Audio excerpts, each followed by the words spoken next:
Aral pa! Ito guys, una na ako. Ano yan? Ano yan? Ang definition niyan, most important point. Ooh. Alright, my turn. Teka lang. Ito. Jukebox. Ay, grabe. Haba agad ah. K.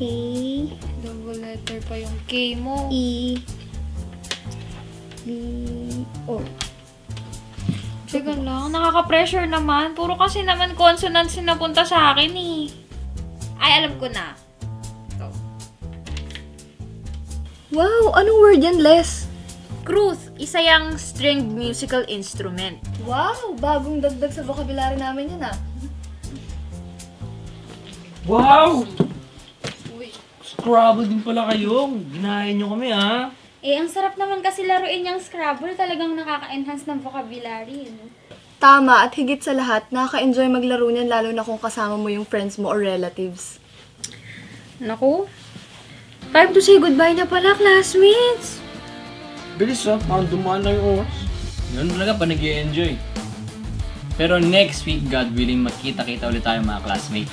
Yes, God willing. And classmates, keep connected sa amin through our social media sites at huwag kalimutang mag-like at mag-share ng inyong mga comments and suggestions.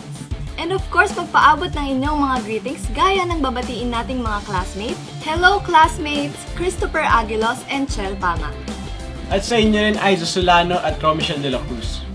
At di naman mawawala mga classmates na rin na sina Elisa Palomino at Jam Caldino. Hello din sa inyo, classmates Cyril Era at Leslie Perez. At syempre, happy viewing din sa inyo, Maureen Duquesa ng Denmark at Mark Martin. Kung gusto niyo naman humingi ng payo kay Brother Bear at Teacher Jack, sumulat lang sa classroom@untvweb.com. Kaya hanggang sa susunod, muli tayong magsaya at mag-aral dito sa classroom. Ibang klase to! Tara, Scrabble pa! Scrabble!